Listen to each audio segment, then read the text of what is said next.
நான் அப்படி ஒரு பொசிஷன்ல ஒரு எம்எல்ஏ இருந்தாலே ஆட்டுவேன். என்ன பவர்னு காட்டுவேன்.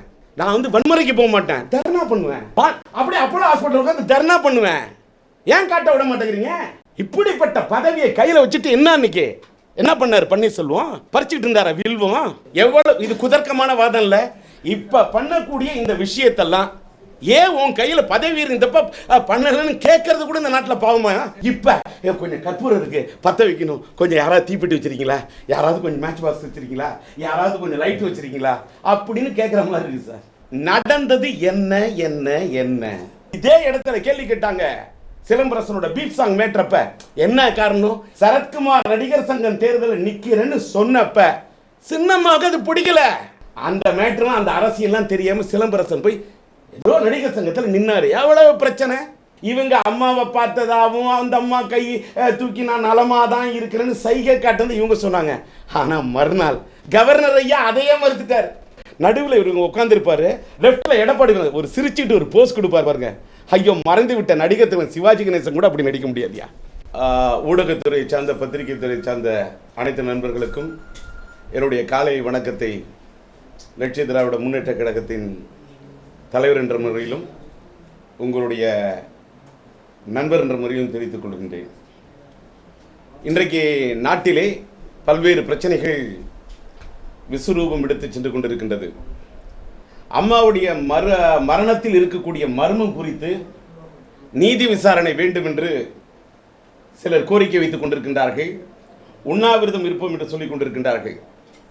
இந்த சூழ்நிலையில் சில கருத்துக்களை சில காலகட்டத்திற்கு பிறகு நான் பதிக்க வேண்டிய கட்டத்தில் இருக்கின்ற காரணத்தால் சொல்றேன்.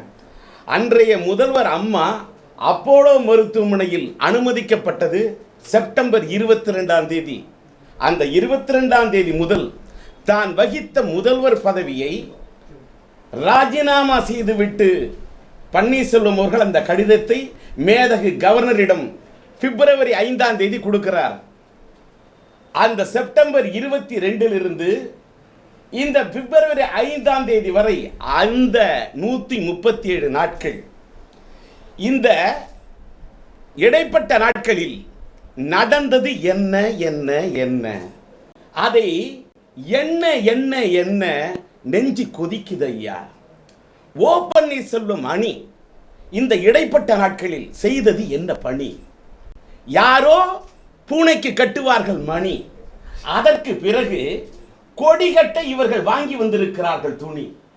கொடி பிடிக்க ஏன் கொடி பிடிப்பதற்காக இவர்கள் வாங்கி வந்திருக்கிறார்கள் துணி என்பதே என்னுடைய வாதம். அதாவது மார்ச் 2ஆம் தேதி அம்மாவுடைய மரணத்தில் குற்றவாளிகளை நெருங்கிவிட்டோம் என்று முன்னாள் சபாநாயகர் PH பாண்டியன் அவர்கள் கொடுத்திருக்கிறார் ஒரு பரபரப்பு பேட்டி. சரி, இப்போதுதான் குற்றவாளிகளை நெருங்கினீர்கள். அப்படி என்றால் இத்தனை நாள் எங்கே போய் உறங்கினீர்கள்? ஏன் குரல் கொடுக்க தயங்கினீர்கள் என்பதே என்னுடைய கேள்வி. இப்ப கொதிக்கிறீங்களே ஐயா PH பாண்டி, அப்ப அப்போலோவில் அம்மா இருந்தப்ப ஏன் குதிக்கல தாண்டி? ஏன் மர்மங்களை எடுக்கல தோண்டி? நீங்க ஏன் தொண்டர்களை விடவில்லை தூண்டி? மௌனம் சாதித்தீர்கள் எதற்காக வேண்டி?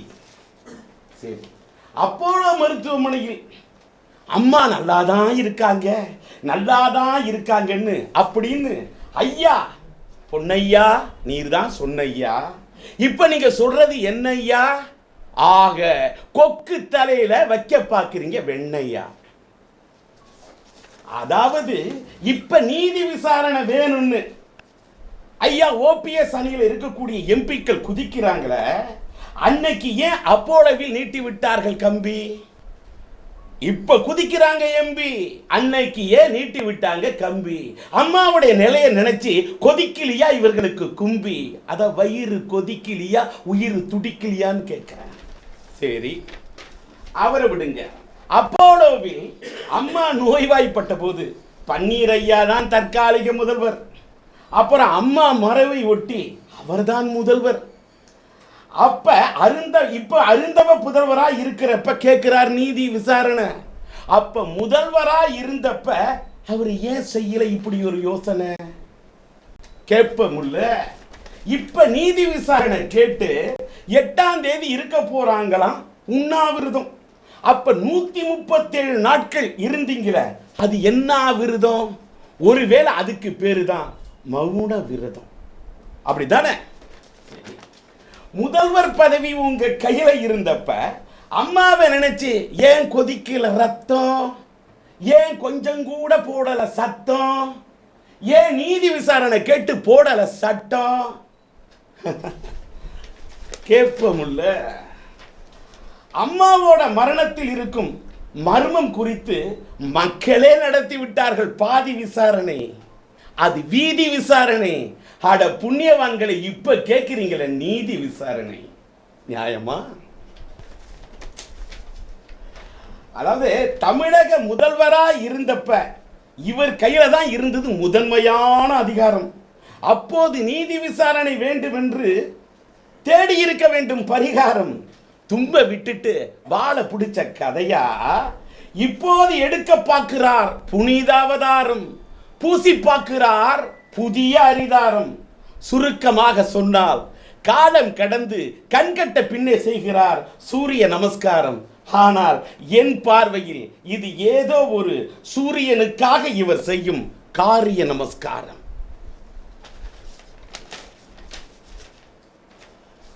முதல்வர் பதவியில் இருந்த இவர் ராஜினாமா செய்த கடிதத்தை மிரட்டி வாங்கினார்களாம். மிரட்டலுக்கு ஒரு சாதாரண குடிமகன் அஞ்சலாம். ஒரு நாட்டின் முதல்வராக இருக்கும் தலைமகன் அஞ்சலாமா?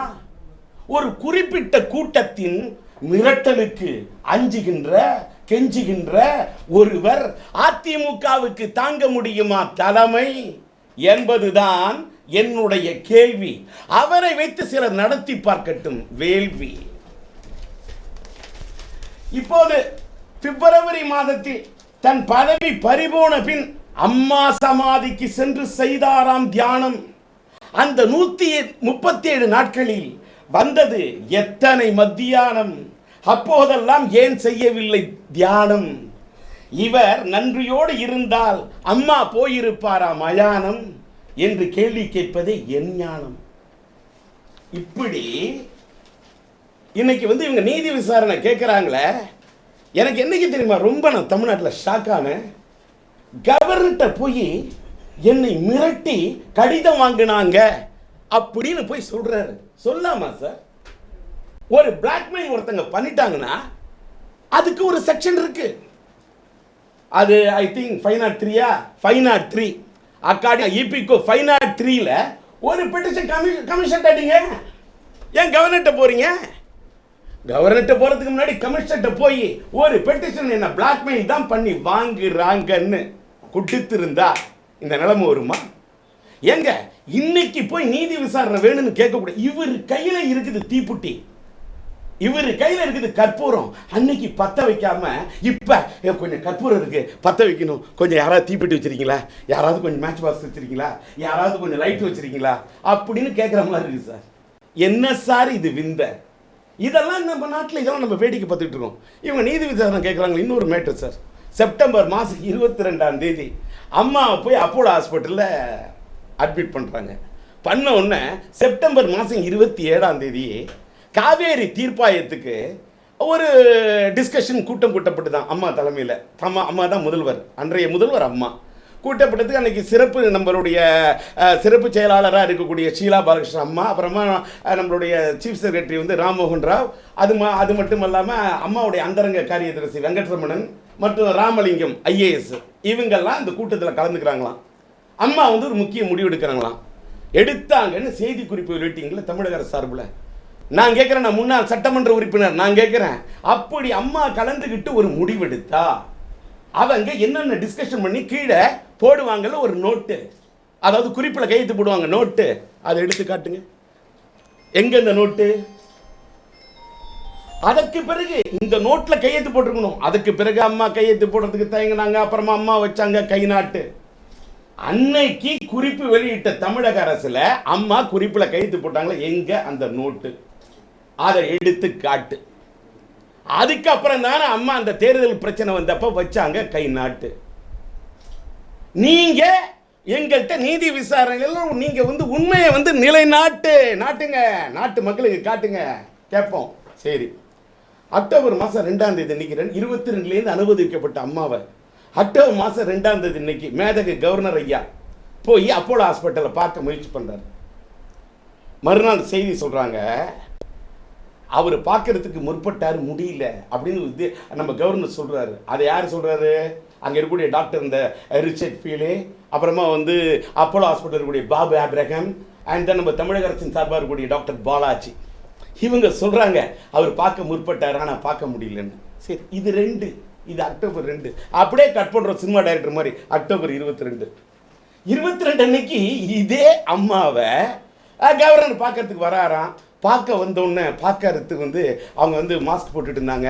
பார்த்தாங்க, வாயை திறந்து அம்மாவால் பேச முடியல. ஆனால் கை விரலை உயர்த்தி சைகையால் அம்மா பேசுனாங்க அப்படின்னு இவங்க செய்தி விளையாடுறாங்க. நான் கேட்குறேன், சைகையால் கட்ட விரலை உயர்த்தினாங்களே, எனக்கு ஒரு சந்தேகம். நான் கேட்குறேன், இடது கை கட்ட விரலை காட்டினாங்களா, வலது கை கட்ட விரலை காட்டினாங்களா? எல்லாருக்கும் இடது வலது இருக்கும்ல, ஏன் சொல்லல? ஆனா இவங்க அம்மாவை பார்த்ததாவும் அந்த அம்மா கை தூக்கி நான் நலமா தான் இருக்கிறேன்னு சைகை காட்டுறது இவங்க சொன்னாங்க. ஆனா மறுநாள் கவர்னர் ஐயா அதையே மறுத்துட்டார். இந்த டாக்டர் சொன்னதை மறுத்துட்டார். எவ்வளவு முரண்பாடு! நான் கேட்கிறேன், இவ்வளவு முரண்பாடும் இவ்வளவு குளறுபடியும் நடந்துட்டு இருக்க. அப்ப பன்னீர்செல்வம் ஐயா தானே ஐயா ஆக்டிங் சீஃப் மினிஸ்டர்ப்பா இருந்தப்ப ஆக்ஷன் எடுக்காம இப்ப என்ன பண்றாரு? ஆக்டிங் கேட்க மாட்டாங்களா மக்கள்? சிந்தனை, அதாவது இதெல்லாம் ஒரு மாயை. நான் கேட்கிறேன், ஒரு தமிழ்நாட்டில் நான் மட்டும்தான் தமிழ்நாட்டில் நீ ஒரு கேள்வி கேட்டேன், மனசை தொட்டு விடுங்க சொல்லுங்க. ஒரு சாதாரண ஏழை மாணவன் ராம்குமார் கொலையில மரணத்துல மர்மம் இருக்குன்னு சொன்னாலும் சரி, சரித்திரம் படைத்த ஒரு தமிழ்நாட்டின் முதல்வராயிருந்த அம்மாவுடைய மரணத்தில் ஒரு சந்தேகம் இருக்குன்னு சொன்னாலும் ரெண்டும் இந்த நாட்டில் ஒண்ணுதானா? நான் கேட்டேன் கேள்வி. மன்னார்குடி கூட்டத்தை எதிர்த்து யாருமே பேச தயங்கினப்ப நான் பேசினேன், போராடி இருக்கிறேன். அம்மாவுடைய ஆட்சியில இதே மன்னார்குடி ஃபேமிலியோட டாமினேஷன் இல்லையா இருந்தது? இதே இடத்துல கேள்வி கேட்டாங்க, சிலம்பரசனோட பீப் சாங் மேட்ரப்ப என்ன காரணம்? இன்னைக்கு தனித்து நிப்பேன்னு சரத்குமார நிற்கிறேன்னு சொல்றாரு. சமத்துவ கட்சி சரத்குமார் நடிகர் சங்கம் தேர்தலில் நிற்கிறேன்னு சொன்னப்ப சின்னமாக அது பிடிக்கல. இது ஓபன் ஸ்டேட்மெண்ட் இண்டஸ்ட்ரியில யாரும் நிக்க கூடாதுன்னு. அந்த மேட்டர்லாம் அந்த அரசியல்லாம் தெரியாம சிலம்பரசன் போய் நடிகர் சங்கத்தில் நின்னாரு. அதற்கு அவர் சந்திச்ச யாரோட பையன்? டி ராஜேந்திரோட பையன். அவருக்கு என்ன அரசியல்? ஏதோ நடிகர் சங்கத்தில் நின்னாரு. எவ்வளவு பிரச்சனை! அவர் வெற்றி பெற்றதை கூட லேட்டா அவர் சில வாக்குகள்ல தோல்வி பெற்றது அறிவிக்கப்பட்டது. தாங்கணும். பீப்சாங் பிரச்சனை இன்னைக்கு எங்க போச்சு? இந்த பிரச்சனை அவ்வளவு பிரச்சனை. நீதிமன்றத்துக்கு போனேன், போலீஸ் ஸ்டேஷனுக்கு போனேன், போராடல. சரி, அந்த போராட்டம் அன்னைக்கு மட்டும் இல்லை. அப்புறமா தமிழ் திரைப்பட தமிழ்நாட்டில் அதிமுகவுடைய பொதுச் செயலாளராக அந்த அம்மா தேர்ந்தெடுக்கப்பட்டாங்க. அன்னைக்கு நான் எந்த கருத்தாவது எதிர்த்து சொன்னா அவங்க கட்சி அவங்க பொதுச் செயலாளர் ஆவாங்க. ஆனால் அவங்க பொதுச் செயலாளர் ஆனதுமே தமிழ் திரையுலகமே போய் நின்றுச்சு. எல்லாரும் பூச்செண்டு எல்லா துறையும் போது விநியோக சங்கமா போய் நிற்கிது, இயக்குநர்கள் சங்கமா அந்த அம்மாட்ட போய் நின்னுது, திரையரங்கு உரிமையாளர் சங்கமா போய் நிற்கிது. கூட யாரோ அழைச்சிட்டு போறாங்க, ஃபுல்லா போட்டா. நான் தமிழ் திரைப்பட தயாரிப்பாளர் சங்கத்தில் நிற்கிறதா இருந்தேன். நானும் போய் அங்கே தான் நிற்கணும். நிற்க மாட்டேன்னு சொன்னேன். போய் அந்த இடத்துலையும் நிற்க மாட்டேன். அந்த சமஸ்தானத்தில் நிற்க தயாரா இல்லை, சமாதானத்துக்கு நிற்கிறத தயாரா இல்லை, அந்த சாம்ராஜ்யத்தில் நிற்க தயாரா இல்லை, தமிழ் திரைப்பட தயாரிப்பாளர் சங்க தேர்தலில் நிற்க தயாரா இல்லை. தமிழ் திரைப்பட தயாரிப்பாளர் சங்கத்தில் இவ்வளவு பார்ட்டிசிபேட், நான் தமிழ்நாடு பார்ட்டிசிபேட் பண்ணிட்டு போறேன். சொன்னேன்ல, பேட்டி கொடுத்தல, சும்மா ரூமுக்குள்ள சொல்லல, அறைக்குள்ள சொல்லல, அரங்கத்துல சொன்னேன், அறைகூவல் விட்டு சொன்னேன். இதெல்லாம் பார்த்தா உங்களுக்கு தலைக்கணமா தெரியும். தலைக்கணம் இல்லை சார், ஒரு தன்னம்பிக்கையோட இலக்கணம். ஒரு அரசியல்வாதியா பேசல, ஒரு ஆன்மீகவாதியா பேசுங்க. அது மட்டும் இல்ல, அந்த அம்மா பொதுச் செயலாளர் ஆகட்டும், ஆனால் தமிழ்நாட்டுக்கு முதல்வராக ஜாதகம் இன்றைக்கு செய்யலாம், கொஞ்சம் சாதகம், ஆனால் ஆக முடியாதுன்னு சேலஞ்ச் பண்ணி அறிக்கை விட்டுருங்க. எடுத்து பாருங்க, கோயம்புத்தூர் கொடுக்குற பேட்டி. 1 மணி நேரம் கூட முதலமைச்சராக ஆக முடியாது, இவர் தமிழகத்தின் முதல்வராக வரக்கூடாது என்று அத்தனை மக்களும் செய்கிறார்கள் பிரார்த்தனை. அல்லேலூயா, பிரைஸ் தி லார்ட், இன்ஷா அல்லாஹ், அல்லாஹு அக்பர். எல்லாரும், அது மட்டும் ஆஞ்சநேயா, ஸ்ரீராமஜெயம், நமோ நமச்சிவாயா, நமோ நாராயண, அத்தனை மக்களும் இந்த அம்மா முதல்வராக ஆகக்கூடாது என்று செய்கிறார்கள் பிரார்த்தனை என்று கொடுத்தேன் ஒரு வாக்கு. இதே வேற யாராவது சொன்னா, குருவாயூர் ஜோதிடர் சொன்னார் அவர் வாக்கு பலித்ததுன்னு வேற ப்ரொஃபஷன் போலாம், சொன்னது பலிச்சது.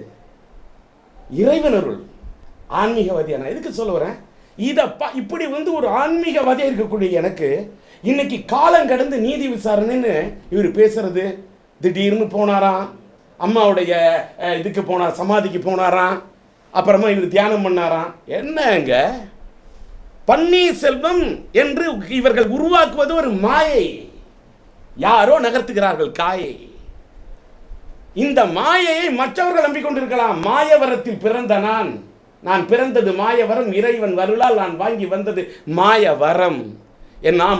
நான் பிறந்த மாயவரத்தில் பிறந்த எங்கள் ஊருக்கு மாயவரத்துக்கு இன்னொரு பேர் உண்டு, துலா கட்டம்.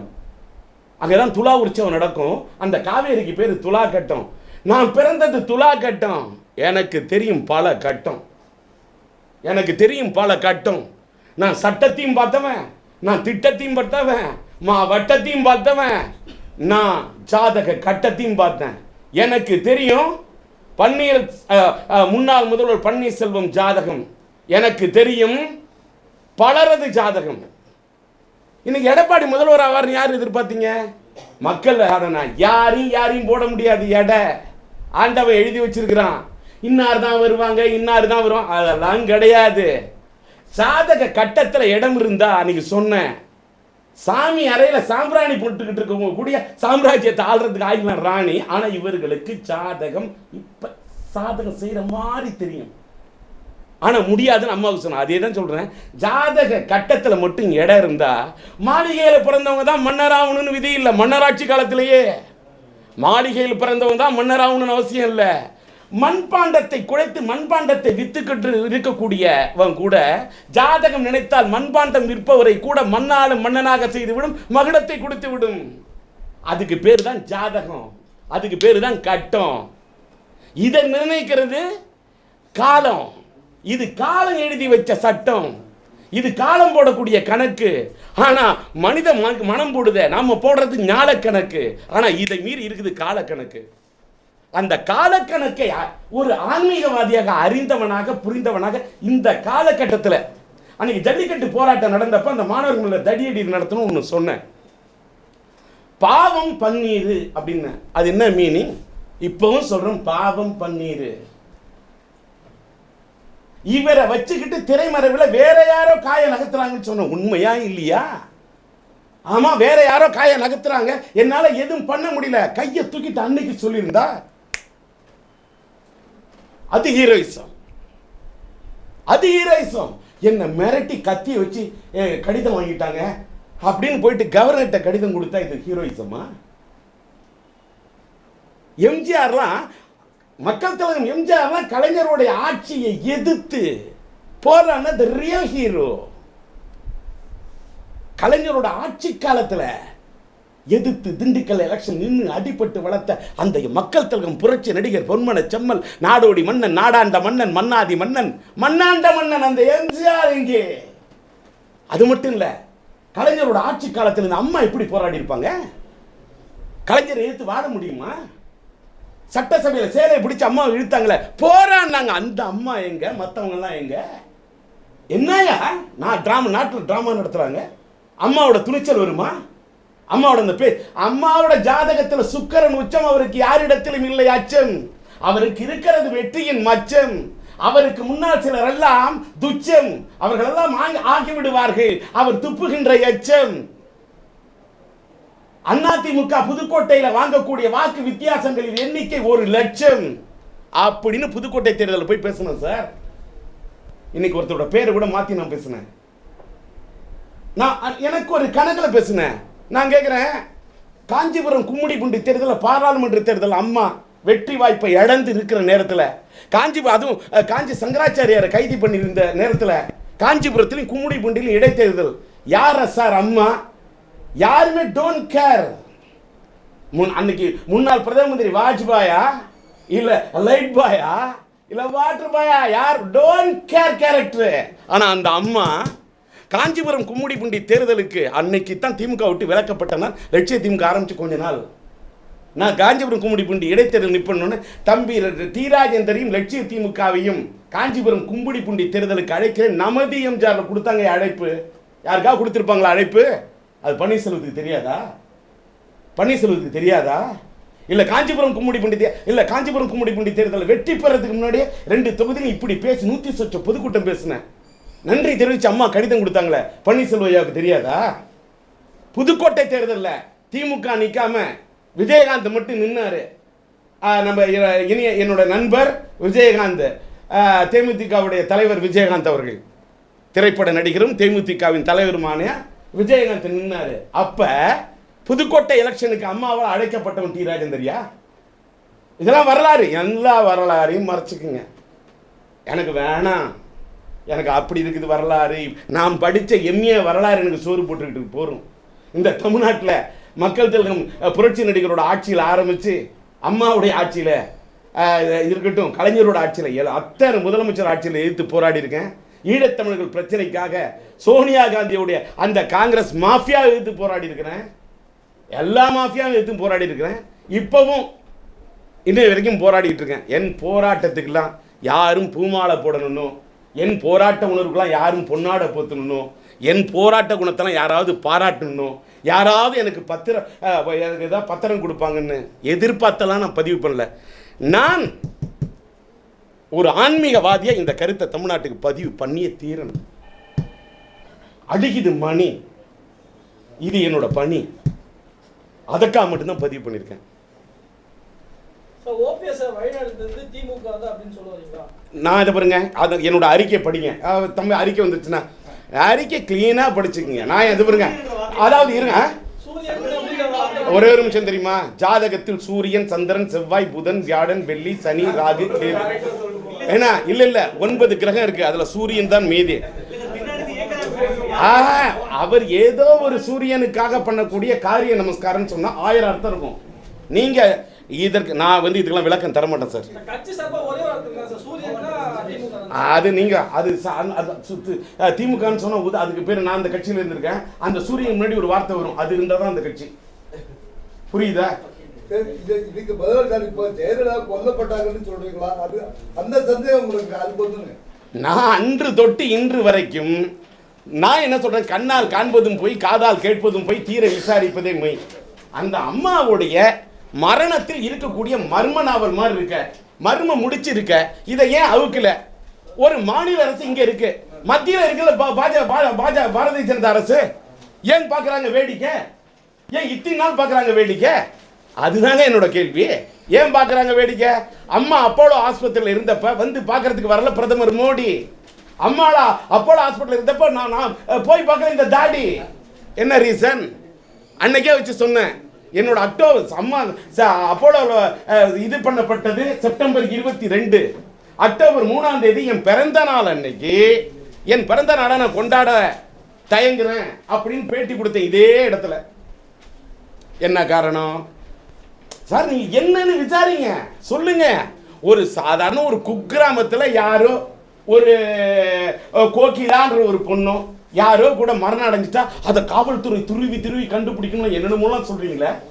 ஒரு தமிழ்நாட்டோட முதல்வருங்க கிட்டத்தட்ட எத்தனை நாள்? September 22 March, October, November, December, ஜனவரி, பிப்ரவரி 5 மாசம், 150 நாள். அதுல ஒரு 8 நாள், 158 நாள். என்னங்க இது?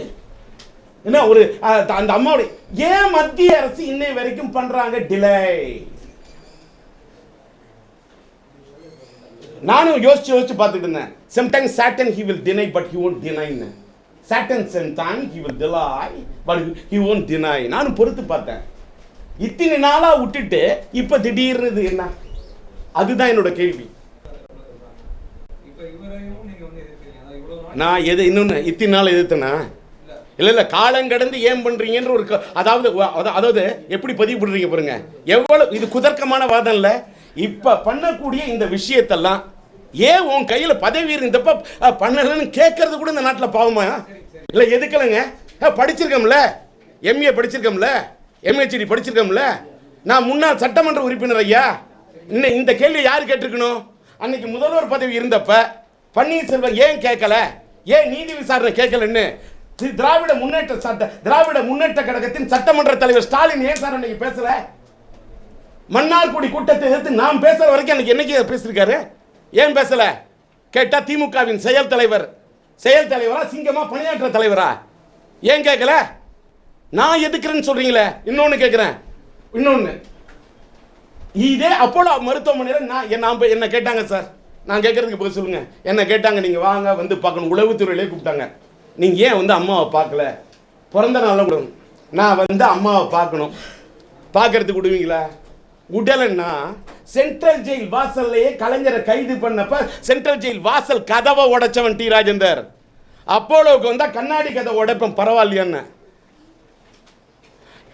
ஒரு முதல்வராக இருந்த இவரால் முடியல. இந்த நம்மளுடைய நண்பர் சங்கருடைய படத்துல முதல்வன் ஒரு நாள் முதல்வனா நான்லாம் அப்படி ஒரு பொசிஷன்ல ஒரு எம்எல்ஏ இருந்தாலே ஆட்டுவையா, என்ன பவர்னு காட்டுவேன். நான் வந்து வன்முறைக்கு போக மாட்டேன், தர்ணா பண்ணுவேன். அப்படியே அப்போலோ ஹாஸ்பிட்டல் உட்காந்து தர்ணா பண்ணுவேன். ஏன் காட்ட விட மாட்டேங்கிறீங்க? கண்ணாடி வழியா காட்டு. ஏன் காட்டல? ஒரு நாள் முதல்வனா இருந்தா கூட கேட்கணும், அவன் தான் என் முதல்வர். இப்படிப்பட்ட பதவியை கையில் வச்சுட்டு என்ன அன்னைக்கு என்ன பண்ணார் பன்னீர்செல்வம்? பறிச்சுட்டு இருந்தாரா வில்வம்? கேள்வி கேட்போம். ஜல்லிக்கட்டுக்கு போய் குரல் கொடுத்தீங்க, அந்த அதுவும் மாணவர்கள் எல்லாம் யாரோ அந்த ஜல்லிக்கட்டை வந்து எடுத்து வச்சு பேசுறாங்க, அது நல்லா போய் மக்கள்கிட்ட போய் ரீச் ஆனிச்சு. அதோடைய அறுவடை பண்றதுக்கு மட்டும் வருவீங்க, அது வேற விஷயம். ஆனா அப்ப இது பண்ணீங்க. அன்னைக்கு இன்னொன்று கேட்குறேன், இது பண்ணீங்களே ஜல்லிக்கட்டுக்கு வந்து ஒரு தீர்மானம் சட்டசபையில் போட்டீங்க. அந்த தீர்மானம் வந்து இது பண்ணிட்டு அதுக்கு வந்து அவ்வளோ மாணவர்களோட ப்ரெஷர் இருந்தது. அதே மாணவர்களுக்கு தான் நீட்டு தேர்வு, 8 லட்சம் மாணவர்கள் பாதிக்கப்படுவாங்களே. அதே தீர்மானத்துக்கு இன்னைக்கு உட்காந்து பேசுறீங்க, காலம் கடந்து பேசுறீங்க. சார் கேட்க வேண்டிய கேள்வி நான் கேட்பேன். இதே இப்போ ஒன்றும் இல்லை, நெடுவாசல்ல ஹைட்ரோ கார்பன் திட்டம், எரிவாயு எடுக்கக்கூடிய திட்டம், இதுக்கு 6ஆம் தேதி அன்னைக்கு புதுக்கோட்டை போகலாமான்னு டிக்கெட் போட்டிருந்தேன். அந்த போராட்டத்தில் போய் கலந்துக்கணும்னு நானும் வாட்ச் பண்ணிக்கிட்டே இருந்தேன். திராவிட முன்னேற்ற கழகத்தின் செயல் தலைவர் ஸ்டாலின் போவார். நேத்தி போனார், அங்கே போய் பேசுகிறாரு. ஆனால் அதுக்கு பிறகு மதிப்புக்குரிய மருத்துவர் டாக்டர் ராமதாஸ் ஐயோட மகன், அன்புக்குரிய இனிய நண்பர் அன்புமணி ராமதாஸ் அங்கே போகிறாரு. அவர் தான் சார் ஒரு கேள்வி கேட்டார். ஏங்க திமுக ஆட்சியில் இதே ஸ்டாலின் துணை முதல்வராக இருக்கும்போது தான் இந்த மீத்தேனுக்கு திட்டத்துக்கு கையெழுத்து போட்டதே இவர். மீத்தேன் திட்டத்தோட இன்னொரு மறு வடிவம் தானே சார் இந்த ஹைட்ரோ கார்பன் திட்டம். இதுக்கு கையெழுத்து போட்ட இவரே அந்த போராட்டத்தில் போய் கலந்துப்பாரு. அப்ப மக்கள் எல்லாம் என்ன நினைக்கிறாங்க? இவங்க அங்க ஏன் மக்கள் இதே ஜல்லிக்கட்டு போராட்டத்துக்கு மெரினா கடற்கரையில் போனப்ப நான் எம்ஜிஆருடைய மக்கள் தலைவர் எம்ஜிஆருடைய நினைவு இல்லத்துக்கு போயிட்டு எங்களோட கட்சிக்காரனோட கொடியோட போயிட்டு இருந்தேன். ஒரே பிரச்சனைங்க. அண்ணா நான் கடற்கரைக்கு போனேன், சமாதிக்கு போகிறதுக்காக போனேன். அங்கே ஒரு பிரச்சனை சொன்னாங்க, பார்க்கலான்னு. அங்கே போகும்போது ஒரே பிரச்சனையாக இருந்து மாணவர்களாக இருந்தாங்க. உடனே போலீஸ்காரங்க வந்து நீங்கள் போகக்கூடாதுன்னாங்க. நான் கட்சி கொடியெல்லாம் காட்டி ஒரு சின்ன ஃபைட்டு கொடுத்தேன். உடனே இது நான் உள்ளே இருக்கக்கூடிய மாணவர்கள்லாம் கொடியோடு இல்லாமல் டிஆர் சொன்னோம். நான் உள்ளே போனேன், கொடி இறக்கிட்டு. கொடி இல்லாமல் போனேன். அப்போ தான் மாணவர்கள்லாம் கூடுறாங்க. 500 பேர் 1000 பேர் கூட அந்த நேரத்தில் போய் பேசுகிறேன். பேசின பிறகு வாழ்த்து தெரிவிச்சுட்டு வரான். அடுத்து அங்கே ஸ்டாலின் வராரு, செயல் தலைவர், திமுகவின் செயல் தலைவர், சட்டமன்றத்தின் எதிர்கட்சி. அவர் அலோவ் பண்ணல, அந்த மேட்டருக்கு அலோவ் பண்ணல.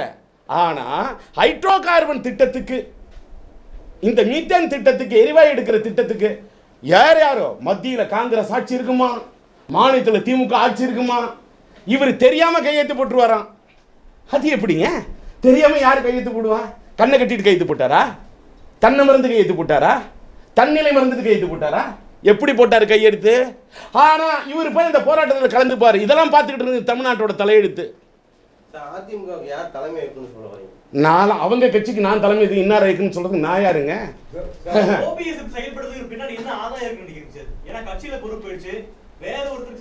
இன்னொன்னு ஒரு நிமிஷம், ஒரே ஒரு நிமிஷம் சார். நான் ஒரு மேட்ரு. அவர் வந்து பிப்ரவரி மாதம் 5ஆம் தேதி இன்னைக்கு இதுக்கு மட்டும் மக்கள் பதில் சொல்லுவோம். அம்மாவை சசிகலா அம்மையாரை முதலமைச்சராக தேர்ந்தெடுக்கிறதுக்கு இவர் தான் முன்மொழிந்தார் அப்படின்னு அம்மாவோட ஃபோட்டோ, சசிகலா ஃபோட்டோ நடுவில் இவர் உட்காந்துருப்பாரு. லெஃப்டில் எடப்பாடி ஒரு சிரிச்சுட்டு ஒரு போஸ் கொடுப்பார் பாருங்க. ஐயோ, மறைந்து விட்ட நடிகர் தலைவர் சிவாஜி கணேசன் கூட அப்படி நடிக்க முடியாதியா? நீங்கள் இதுக்கு மேலே என்கிட்ட கேள்வி கேட்காதீங்க. அந்த அம்மா முதல்வர் ஆகணும்னு முன்மொழிஞ்சதே இவர் தான். இல்லைங்க, கட்டாயப்படுத்துங்க, அன்னைக்கே வெளிப்படுத்துங்க.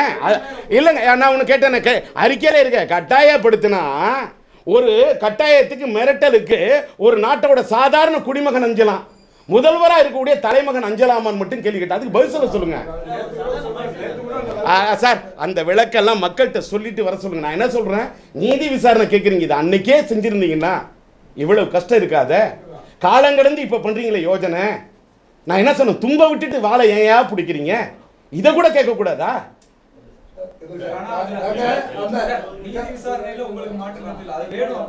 நீதி விசாரணை அன்னையிலேருந்து சார் அத்தனை பேர் போராடிட்டு இருக்காங்க. அதுல ஏன் இல்லைங்கிறது தானே.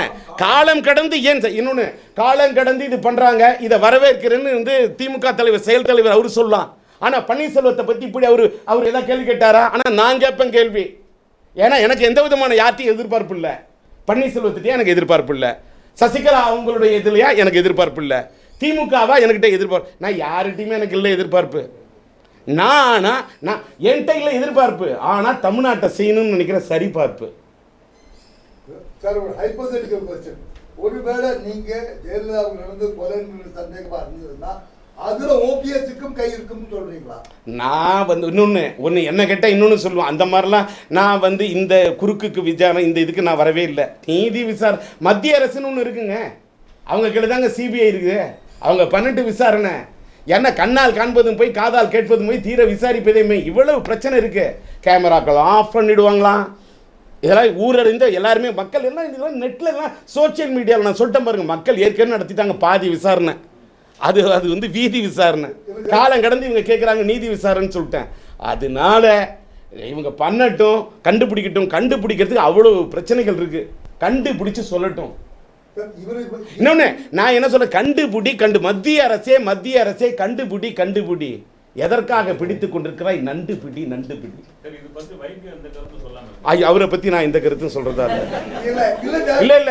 அவரு முக்கியமா கருவேல மரம் வெட்டிக்கிட்டு இருக்காரு. அவரை பத்தி நீங்க வேற சுருக்கமாக சொன்னால் காலம் கடந்து கண்ணுக்கு பின்னே செய்கிறார் சூரிய நமஸ்காரம். ஆனால் என் பார்வையில் இது ஏதோ ஒரு சூரியனுக்காக இவர் செய்யும் காரிய நமஸ்காரம். அவ்வளவு சொல்லிட்டேன். நீங்க தமிழ் தெரியாதா? இல்ல 9 கிரகத்தை பத்தி எல்லாம் சொல்லிட்டேன். இதுக்கு மேலே இல்ல இது மன்னிக்கணும். ஒரு நிமிஷம் சார், சாரி சார், மன்னிக்கணும் ஒரு நிமிஷம். மக்களுக்கு இதுக்கு மேலையும் புரிய வைக்கணும்ன்ற அவசியம் எனக்கு காலம் நேரம் வரக்குள்ள புரிய வைக்கிறேன்.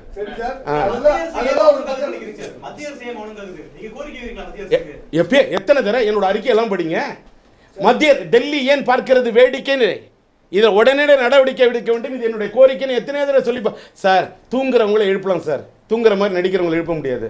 நான் கேட்குறேன், ஹைட்ரோ கார்பன் திட்டத்தை கொண்டாடுறீங்களே, இதை நான் கேட்குறேன், மத்திய அரசை பார்த்து கேட்குறேன். தமிழ்நாட்டில் டெல்டா மாவட்டத்தில் மேலே ஏன் சார் குறி வைக்கிறாங்க? மீத்தேன் கொண்டாந்தாங்க, திட்டம் மீத்தேன். எங்களோட விவசாய நிலையங்கள்லாம் மீட்டேன் போராடினது எங்களோட விவசாயிகள். இன்னும் எங்களோட டெல்டா மாவட்டத்தை குறி வைக்கிறாங்க. ஏன்? ஒருங்கிணைந்த தஞ்சை மாவட்டத்தில் இருந்தது புதுக்கோட்டை, இன்னைக்கு புதுக்கோட்டையில் நெடுவாசல் சுத்தின அத்தனை கிராமம். அப்ப எங்களோட டெல்டா மாவட்டத்தை அழிச்சிட்டா நாங்க காவேரியில் தண்ணி கேட்க மாட்டோம்ல. என்ன திட்டமா? நீங்க காவேரியில் எங்க மேகதூத்து அணை கட்டுவோன்றது ஒரு பக்கம் காவேரியில் பிரச்சனை, இன்னொரு பக்கம் அங்க பவானிக்கு குறுக்க வந்து அணை கட்டுவன்றாங்க. கேரள அரசு கடுக்கும் தடுப்பணை 6, அதை தட்டி கேட்பது 6ன்னு போய் நாங்கள் அங்கே போய் கோயம்புத்தூரில் போராடிட்டு வந்தோம். அதுக்கெல்லாம் இங்கே மெட்ராஸில் சில பத்திரிகைகளை போட மாட்டாங்க செய்தி, 8 கால செய்தி. யாரு? தீபா கட்சி தொடங்கினாங்களாம். அது என்னையா கட்சி? கட்சியே இல்லை, பேரவை. என் பேரவைங்கிறது ஒரு பேரவை. அதுக்கு தலைப்பு செய்தி, இனிப்பு செய்தி, 8 காலம் செய்தி. அதில் பெரிய வேடிக்கை என்னன்னா, எம்ஜிஆர் அத பாருங்க, எம்ஜிஆர் அம்மா தீபா பேரவை. எம்ஜிஆரோட அம்மா சத்யா, எம்ஜிஆரோட அம்மா வந்து செல்வி ஜெயலலிதா அம்மாவா? எம்ஜிஆர் ஒருவேளை அப்படி இல்லைன்னா எம்ஜிஆர் அம்மா தீபாவா? இதெல்லாம் யாரா கேட்பீங்களா? அதுக்கு செய்தி. இப்ப அவர் வீட்டு வாசலில் கூட்டம் குறைந்து விட்டது. என்ன சினிமா படமாயா? கலெக்ஷன் குறைஞ்சிருச்சுன்னு. அப்ப கலெக்ஷன் குறைஞ்சிருச்சு, கூட்டம் குறைஞ்சிருச்சு அப்படின்னா அப்ப இந்த நாட்டில் யாருக்கு வேணாலும் எட்டு கால செய்தி. ஆனா ஒரு காவேரி பவானி ஆத்து குறுக்க தடுப்பணை கட்டுறாங்க, ஆறு. அதை தட்டி கேட்பது யாருன்னு போய் ஒருத்தர் கோயம்புத்தூர்ல ஒரு தமிழனா தமிழ் உணர்வோட பேச, எனக்கு போட வேண்டாம் என்ன மறைச்சாலும் ஆண்டவன் முன்னையெல்லாம் ஆண்டவனர்லாம் நல்ல வேலை இந்த சோசியல் மீடியான்னு ஒன்று வந்துருச்சு. போரும் சோசியல் மீடியாவிலையாவது இது பதிவாகணும் தான் நான் பதிவு பண்ணுறேன். போடுற தொலைக்காட்சிக்காரங்களுக்கு நன்றி, போடுற பத்திரிகை துறை நண்பர்களுக்கு நன்றி. போடாதவர்களை பற்றி நான் வருத்தப்படுற இடத்துல இல்லை, போட்டவர்களுக்கு நன்றி தெரிவிக்கிற இடத்துல இருக்கேன். அதே கேள்விக்கு வரும் சார். அந்த மிஸ்டர் ஹரி, ஒரு நிமிஷம் மிஸ்டர் துக்ளக் ஹரி, இதோடு பேச்சை நான் நிறுத்திக் கொள்வதே சரி. சோஷியல் மீடியான்னு சொன்னீங்களே, சோஷியல் மீடியால இப்ப உங்க கூட பாடகி சுசித்ரா வந்து பல நடிகர் நடிகை அந்த இப்ப நண்பா இப்ப வந்து ஒரு முக்கியமான இப்ப நெடுவாசல் போராட்டத்துக்கு 6ஆம் தேதி போறதா இருந்தேன். ஆனா இப்படி ஒரு பிரச்சனையெல்லாம் பார்க்கும்போது ரொம்ப வேதனையா இருக்கு. எனக்கு வந்து இந்த ஹைட்ரோ கார்பன் திட்டத்தை ஒரு முயற்சி பண்ண, அதை பற்றிலாம் கேள்வி கேட்டிங்கன்னா ஹைட்ரோ கார்பன் திட்டத்தை கொண்டாடுன்னு சொல்கிறாங்களே, இது வந்து ஒரு சவுதி அரேபியா போன்ற நாட்களில் கடலுக்கு அடியில் பண்ணுறாங்க, பாலைவனத்தில் பண்ணுறாங்க. இங்கே மட்டும் அங்கே மட்டும் கடலுக்கு அடியில் பண்ணுவோம், இங்கே வந்து வயலோட திடலடியில் பண்ணுன்றது எவ்வளவு பெரிய இது சார். இதெல்லாம் நினச்சி நாங்கள் கொதிக்கிறோம். இந்த மேட்டர்லாம் பாடகியெல்லாம் பற்றி அவங்களுக்கெல்லாம் பேசுறது நிறைய பேர் இருக்காங்க சார். அதெல்லாம் நான் வந்து இன்னைக்கு வந்து நான் ஒரு அரசியல் கட்சி தலைவராக என்னுடைய கொதிப்பை வந்து இது பண்ணுறேன். இதெல்லாம் ஒரு ஓரமாக வச்சுட்டு வேற ஒரு விஷயம் இருக்கு சார். இப்போ நீங்கள் இந்த 2 பேர்லையும் சேரல, நீங்கள் ஒரு 3வது அணி உருவாகிறதுக்கு உண்டான வாய்ப்பு இருக்குன்னு நினைக்கிறீங்களா? அதாவது இறைவனுடைய நாட்டம் என்ன இருக்குதோ இதில் சொன்னால் இன்ஷா அல்லாவின் நாட்டம் இருந்தால் நடக்கும். என்னால் முடிஞ்ச அளவுக்கு ஏன்னு கேட்டால் எப்பயுமே சொல்கிறேன், நான் தொடர்ந்து குரல் கொடுத்துக்கிட்டு இருக்கேன். நான் வந்து ஒன்றும் இல்லை, எனக்கு என்னன்னு ஒரே ஒரு ஆதங்கம் மட்டும் தமிழ்நாட்டு மக்கள்கிட்ட வேறு இல்லை. நான் வந்து ஒரு சட்டமன்றத்தில் இங்கெல்லாம் உட்காந்து பேசுகிறேன்னா ஒரு எதிர்கட்சியில் இருக்கக்கூடிய ஒரு எம்எல்ஏவாக இருந்திருந்தேன்னா கூட அந்த சட்டசபையில் போய் நல்லா பேசியிருக்க முடியுமே அப்படிங்கிற ஒரு நாள். அதனால் எதிர்காலத்தில் மக்களுக்காக குரல் கொடுக்கறதுக்காக ஒரு அமைப்பாவது லட்சிய திமுக உருவாக்கணும். உள்ளாட்சி மன்றத்துறை தேர்தலை சந்திக்கிறதுக்கு எதாவது வாய்ப்புனா கொஞ்சம் எங்களுடைய லட்சிய திமுக சார்பாக கொஞ்சம் கவுன்சிலர் உருவாக்கலாமா, இதுக்கு ஏதாவது வாய்ப்பு இருக்குமா, தேர்தல் எப்படி வரும் அப்படின்னு குறித்து ஒருவேளை எதிர்காலத்தில் சட்டமன்ற தேர்தல் வந்ததுன்னா அந்த தேர்தலை எப்படி எதிர்கொள்ளலாம். நிச்சயமாக என்னால் முடிஞ்ச அளவுக்கு ஒருங்கிணைச்சு ஒரு புதிய அணியை இதெல்லாம் சரிபார்க்கக்கூடிய அளவுக்கு ஒரு 3வது அணியை உருவாக்க இறைவனோட அருள் இருந்தால், எனக்கு இறைவன் அந்த வாய்ப்பை கொடுத்தால் உருவாக்க முயற்சி பண்ணணும்னு நினைக்கிறேன். அவ்வளோதான். இல்லைங்கய்யா,